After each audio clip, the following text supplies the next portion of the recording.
Selalu dan setiap tahun masih ada pertanyaan terulang, diulang berkali-kali, bagaimana hukumnya mengucapkan Selamat Natal. Itu setiap tahun sudah dibahas oleh ulama, sudah dijelaskan oleh Majlis Ulama Indonesia, tapi masih menjadi pertanyaan setiap tahun. Saya ingin bertanya kepada jamaah, apakah anda sudah tahu arti Natal? Arti Natal adalah kelahiran dan selamat atas kelahiran. Dan kepercayaan mereka, kelahiran itu adalah kelahiran Nabi Isa, yang dinamakan oleh mereka Yesus, anaknya Tuhan. Ketika mereka merayakan hari itu, berarti mereka merayakan kelahiran anak Allah.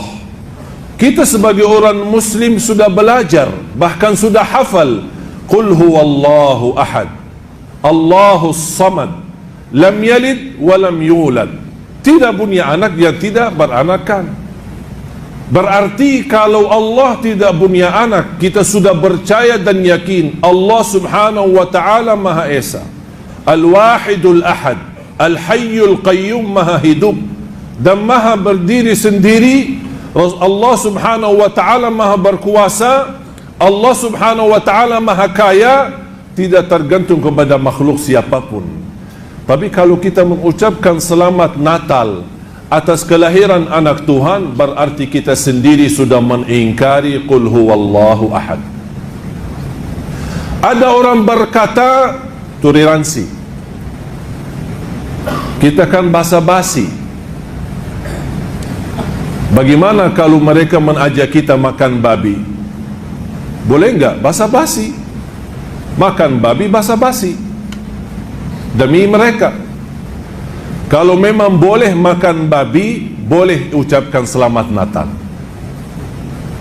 Kalau sudah yang namanya babi haram dalam agama Islam, padahal itu hukumnya haram, belum sampai ke syirik, belum sampai ke kufur, kira-kira mana dosa yang lebih besar?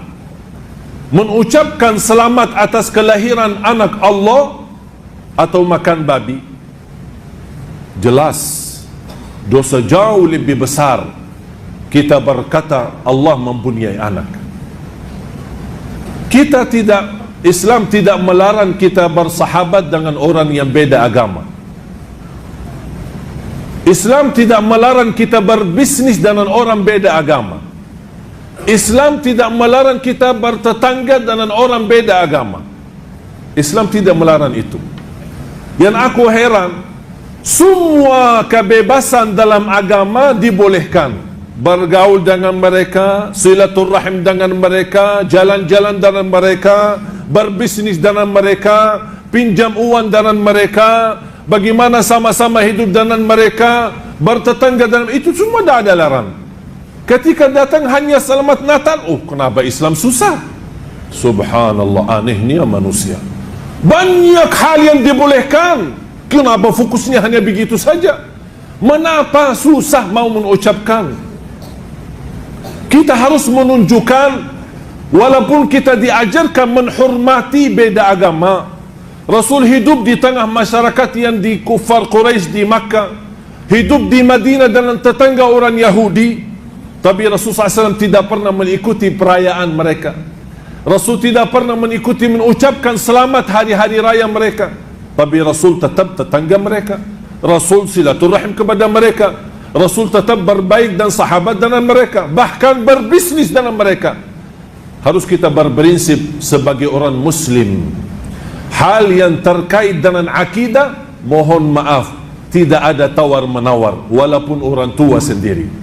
Di luar itu, saya baik, sahabat, memberikan yang baik untuk semua orang, siapapun. Bahkan Islam menilai memberikan pahala yang besar bagi orang-orang yang memberikan perhatian kepada binatang. Saya yakin anda semua sudah hafal hadis seorang wanita yang memberikan air minum kepada anjing. Allah ampuni dosanya, padahal anjing dihukum Islam najis dan haram. tapi Allah melihat perbuatannya, biarpun anjing najis, tapi karena berilaku baik, memberikan kasih sayang kepada binatang, Allah menilai itu. Bagaimana kalau kita kasih sayang kepada manusia? Kepada binatang saja pahala besar, apalagi kepada manusia. Jangan salah fahami, kalau kita dan ulama-ulama kita melarang kita mengucapkan selamat Natal, jangan anda merasa Islam itu tidak mau menerima toleransi dalam tengah masyarakat. Islam adalah teroris, Islam adalah keras. Tidak, semua dibolehkan, tapi dalam hal yang terkait akidah, kita harus tahu diri. Jangan sampai kita merusak akidah kita tanpa kita tahu, tanpa kita sadar. Akhir hayat kita, na'udzubillah, kita ingin ucapkan kalimat syahadat, ternyata tidak bisa mengucapkannya karena kita sudah keluar dari Islam tanpa kita merasakan. Harus kita berbanyak istighfar, harus kita membela dan menjaga akidah kita, karena akidah itu tidak bisa dibeli, karena akidah itu adalah modal hidup kita, bahkan bekal keselamatan kita nanti di hadapan Allah hari kiamat. Bahkan orang-orang yang terjaga akidahnya, walaupun disiksa di neraka sebab dosa maksiat, tapi tetap diselamatkan, karena tidak boleh orang kekal di neraka Jahannam karena dia masih membawa dua kata syahadat, asyhadu an la ilaha illallah wa asyhadu anna Muhammad Rasulullah. Nabi Isa adalah nabi yang mulia, bahkan beliau membawa berita gembira kedatangan Nabi Muhammad sallallahu alaihi wasallam, dan itu yang dihapuskan dalam kitab Al-Injil. Padahal Nabi Musa sudah menyampaikan berita gembira, akan datang setelahku orang yang mulia bernama Nabi Muhammad, di riwayah bernama Nabi Ahmad, dan dua-dua Ahmad dan Muhammad artinya orang yang terpuji. Nabi Isa orang-orang nabi, dan tidak sah iman seorang mukmin kalau dia tidak percaya kepada Nabi Isa, bahkan kepada seluruh nabi. Dan kita sudah hafal rukun-rukun iman, di antaranya percaya kepada seluruh nabi dan rasul. Tidak sah iman kita kalau kita tidak percaya kepada Siti Maryam sebagai ibunya Nabi Isa, yang Allah berikan kemuliaan, bahkan Allah berikan mukjizat, yang Allah kekalkan beritanya di dalam Al-Quran. Kun fayakun, seorang ibu bisa mempunyai anak tanpa ada suami. Dan saya pernah sampaikan, kalau memang Nabi Isa dan Siti Maryam benar-benar dimuliakan di dalam ajaran dan agama mereka, tolong tunjukkan di Taurat mana atau di Injil mana yang ada satu surah yang bernama Siti Maryam, atau surah yang membawakan berita Nabi Isa alaihi salam. Tapi subhanallah, di dalam Al-Quran, siapa istri Nabi Muhammad yang kita semua tahu? Siti Khadijah. Siapa istri Nabi Muhammad yang dicintai? Siti Aisyah. Dan banyak istri-istri yang lain. Tapi tidak ada satu surah pun yang bernama surah Khadijah atau bernama surah Aisyah.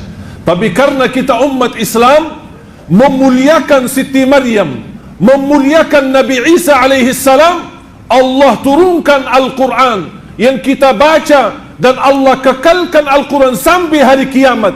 Ada satu surah lengkap dari awal sampai akhir, namanya surah Maryam. Dan saya ingin, kalau anda punya kenalan orang-orang non-muslim, boleh anda hadiahkan hanya surah Maryam dengan terjemahan, supaya mereka tahu persis kapan kelahiran Nabi Isa alaihi salam.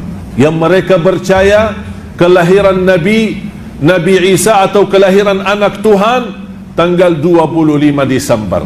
Padahal di dalam Al-Quran, kelahiran Isa itu adalah di musim turunnya buah kurma yang dinamakan rutab.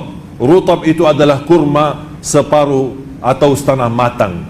Itulah musim, tidak boleh dan tidak mungkin bisa berbuah pohon kurma di musim dingin, di musim salju. Harus musim panas, bahkan panas sekali, baru bisa berbuah.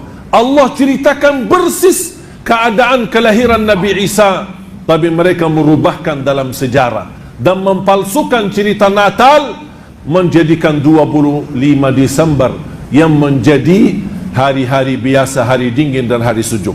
Yang kita lihat sekarang di negeri barat memang musim salju, musim dingin, termasuk di negeri Arab sendiri.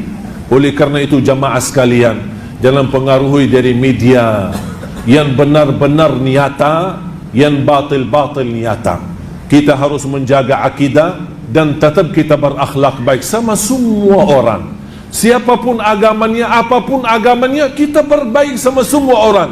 Mengapa? Karena kita membawa pesan, wa ma arsalnaka illa rahmatan lil alamin. Itu akidah kita.